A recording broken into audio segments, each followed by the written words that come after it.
Ay, lamig! Lakas ng ulan kagabi. Punta kami sa bulungan. Tignan namin kung meron mga isda. Kasama ko si Mister. At medyo mahangin pa. Yung ano namin. Yung baluto. Diba lakas ng hangin din kagabi. Pero yung panel andun pa naman. Grabe lakas ng hangin kagabi. Magdamag ding brown out. Kaka-kuryente lang din kaninang umaga. Lamig. Pang ano na ngayon, pang 3 days Jason, masamang panahon.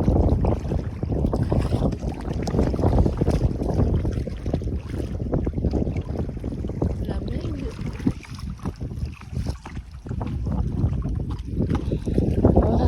May kalakakas. Mga kalakakas. Kalakakas na.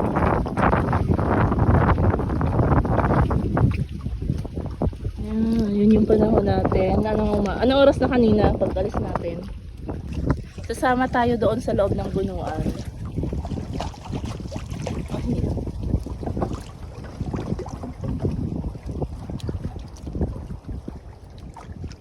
Ito lang. Akit ako. Nakapit ka man yan. Kaya man yan ako mag-abang. Iya sir. Humawa ka din oh.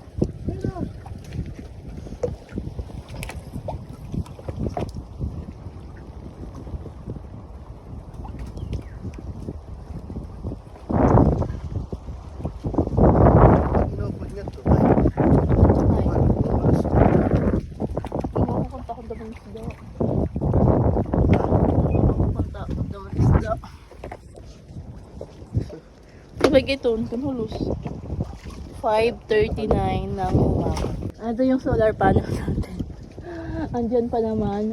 Malakas din yung hangin kagabi, pero hindi naman yung sobrang lakas. Pero malakas din. Kasi sa baryungan, lakas-lakas na hangin. Ito na lang ako, hintayin kita dito sa ano.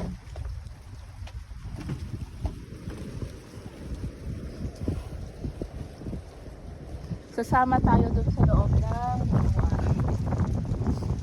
Sama tayo, baka merong isda, may pakita ko sa inyo. Tagal-tagal na din akong ano, yung last ko nasama doon sa loob ng bunuan. Angkas sa dagat. Favorite na uniform ni Mister dito sa dagat. Maglalakad na lang si Mister papunta doon, tapos hihilahin na lang niya tayo. Kagabi sana, may plano sana kaming hintay ng low tide dito, kaso lakas ng hangin, lakas pa ng ulan.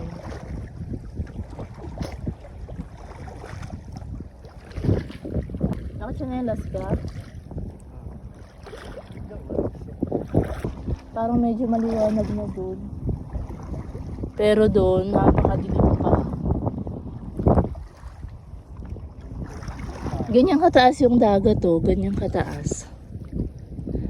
Yang dumi na yan, ganyan kataas yung tubig dagat. Grabe oh.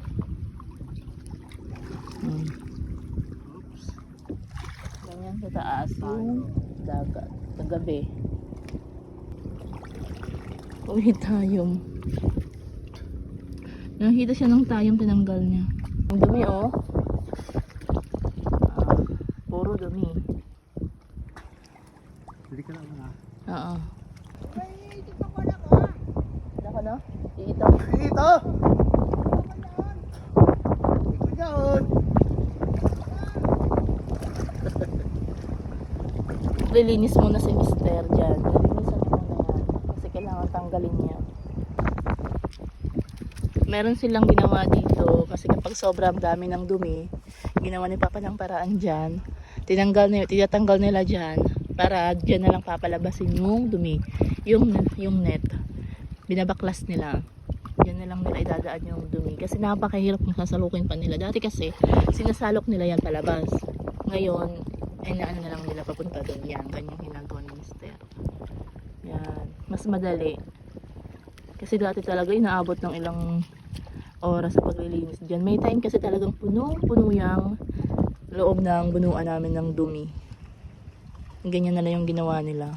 Pag habagat kasi ganyan talaga yung dumi, pakapunta dito talaga yung dumi. Pero pag hindi naman habagat, halos walang dumi dyan sa loob.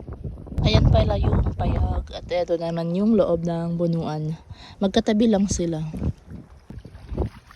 Ang daming dumi. Oh. Pati daw sa loob. Na-stress na Mr. Daming dumi. So yun na pala yung dumating na nabili namin na na mask. Ayan o. Ang ganda daw kasi napahalinaw tapos saktong-sakto lang sa mukha. Pasok din yung ilong. Ayan na. Palabas na yung dumi. Talagang nilalabas yung dumi niya kasi pag madumi yung loob ng bunuan, walang pumapasok na isda.